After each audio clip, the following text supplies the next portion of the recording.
Okay, hi everybody. We're Hey, here in everyone. the truck. Maybe we could turn the truck off Yeah. so it's not so noisy. There we go. There we So we're here sitting in the truck. We're in front of Lloyd Longfield's office. We couldn't remember his name. Longfellow? No, Longfield.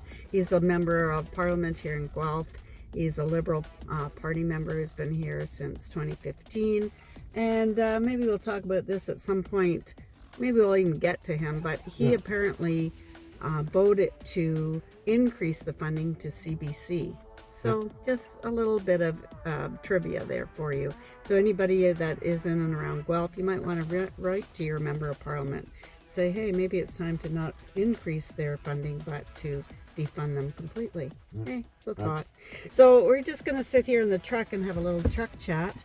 And we're going to talk about petition e-4623. And that's a petition to for Canada to leave the UN and its subsidiaries, including the WHO.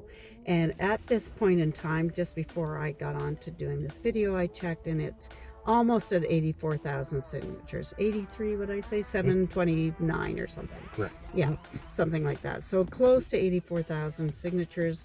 And so we're going to just talk about that and the why we think that might... Okay, hey, I'm back. Well, I discovered that I didn't have enough room on my phone, so I had to delete a bunch of videos, so we're back.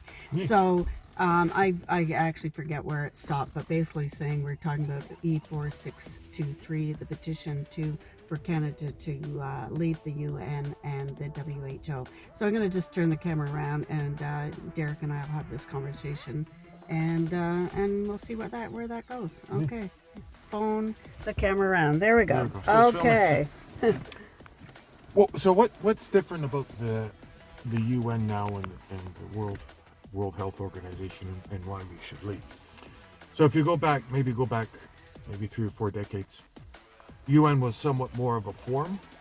World Health Organization, among other things, would act as a forum as well, but would the doctors or the contributors to the World Health Organization will issue warnings for countries. This is what you should be aware of. When you say This it's is a how you should forum, do it. you mean just a way for countries to hang around and talk Yes, and just talk, discuss exactly. things. Discuss things. Okay. Why this is dangerous now is basically it's this declaration and treaty. So we basically have till May. So what will happen is countries, and Justin is well in favor of this, and Justin also wants to add climate change to the World Health Organization as a threat to people's well-being. But this treaty and this declaration, once signed, will give the World Health Organization governing body over all the respective countries' health. So the Department of Health of Canada, Health Canada, will be reporting to the World Health Organization. Now, when Dr. Tedros spoke recently, he said, oh no, the countries would have their own sovereignty. But it doesn't seem that way. Not the way it's worded, no, not at all. But just say they do have their own sovereignty. Yeah. We know that Justin's tied in, and he clearly wants this world government order to follow through. Justin will say, listen, I'm only implementing what the World Health Organization suggests. And he's even said that to that extent. He says that we should be instituting what the World Health Organization said. So we're clearly right on that pipeline to basically handing over our health sovereignty to the World Health Organization. Who are unelected. Who are all unelected officials. Same with the UN. Now that also ties in with the UN as well. So within their own constitutions and there's several internal acts and things like that, the World Health Organization can also use the resources of the UN, whether it's from the UPOL, UNPOL, that's UN Police, all other UN resources to help them facilitate what they need to be done. So it's a lot of tentacles, and it's nearing basically to hand over our sovereignty for them. But I ask you, in this particular case now, so she's taking a lot of heat for putting this through. Leslin, you mean? Yes. Leslin, Okay. she's taking a lot of heat. And the Liberals say, how can you destroy this history, the history that Canada's had with the UN? this and this. So I ask you, what has the UN done for us? Nothing. Now, even over the last 2 weeks, South Africa puts forth within the UN count. They don't have a council seat, but they're a member of the UN. South Africa. Mm-hmm. And they basically put forward that this we want to censure Israel for crimes against humanity, right? For genocide. For genocide, actually, and genocide and crimes against humanity. Mm-hmm. So that goes up through the UN. It gets to the Council and then the Security Council. So Canada doesn't have voting rights on the Security Council, but it's part of the Council. It gets stopped. It's not going to get the votes on the Security Council for it to be put forward. But Canada even said that they're not in favor of that, right? So, as much as we're anemic, anyway. Our military the way it is now, what we can offer the world. It's been so well. When you say that degraded. we're anemic, that kind of takes me to when we spoke to Michael Chong and asked his opinion on that, and not to really put words in his mouth or to misquote him, but my impression of what he said was that really without the U.S. and Britain, but certainly the U.S. Doing the same thing and getting out of the UN or the WHO. Canada is just like, it's not really worth the bother, I think, without the U.S. doing it. And so, I have my opinion on that, and basically meaning kind of saying, why not, as even though we are sort of small and anemic, as you said, why not, kind of man up, and no offense to anybody, man up and kind of like, hey, we may be small, but we're saying this. Right. We are going to leave this, this exactly. treaty. We're not signing this treaty, and we're going to leave. Yeah. Why not? Just because we are sort of thought of as a small, we're not really a small country because we have so many resources. So we just are kind of politically small.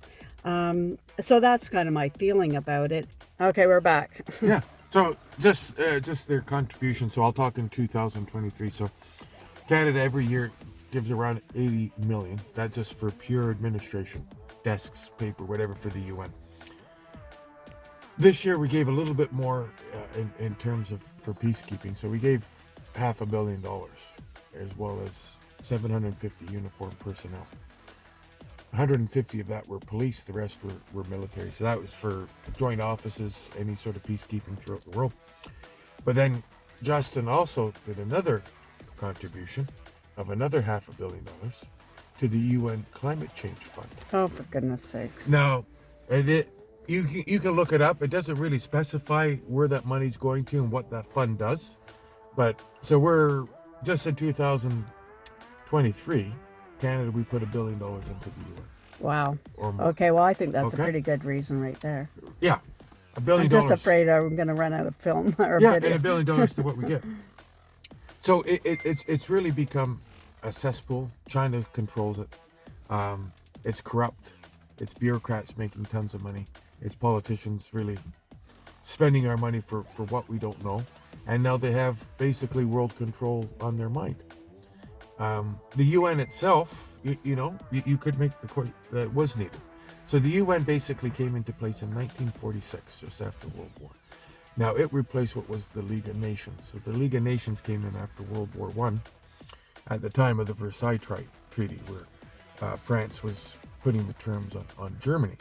And the League of Nations was basically spearheaded by Woodrow Wilson, who was the president of the U.S. at that time. And there was a lot going on after World War I. I mean, I think there was probably at least 60 countries where their boundaries had to be redetermined. Right? You had the Austrian-Hungarian Empire. That never existed after that point. It become Austria, then Germany, then itself. And ironically, Woodrow Wilson, there was talk that he had a stroke near the end of his term, and his wife was actually running the country at the time. Kind of resembles Biden now and all of this. But Canada's one claim to fame, we weren't a founding member to the UN in 1946, but we're kind of known as a contributor. But one big offering that we did have to the UN is there's a Canadian, he was a veteran, I believe, but a lawyer, named John Hughes. And John Hughes made what is still in existence is the Declaration of Human Rights. What is considered to be human rights? And he did that, and that's still in the UN Charter.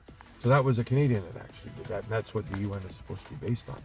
So after 46, the UN's first big thing was, where the Suez Canal is in Africa. So again, right in the hot spot. We're in the same hot spot now as we were in 46.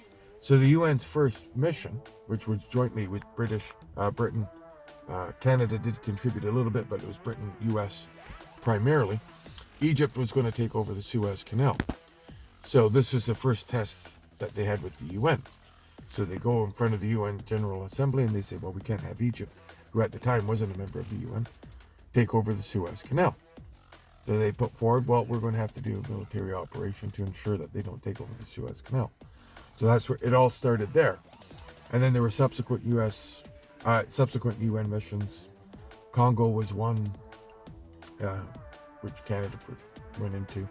You had basically all what happened in Africa in the late 80s and early 90s actually.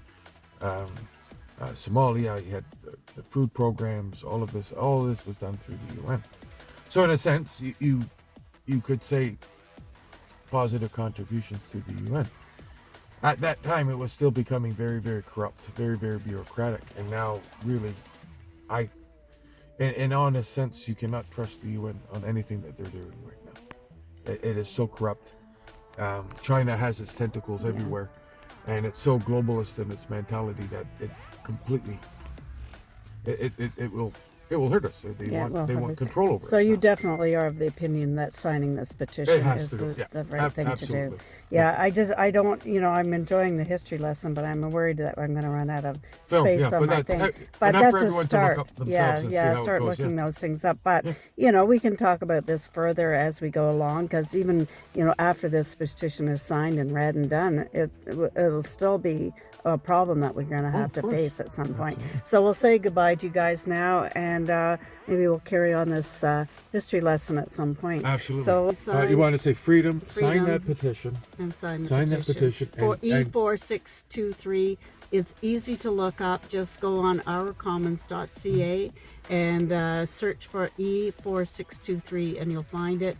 And make sure that when you sign it, and make sure you check your email for confirmation. Yeah, and talk to everybody you know about the World Health Organization and that treaty and what that means to your sovereignty. Right. Share this out. Okay. Peace, everybody. Peace, everyone. Freedom. Freedom.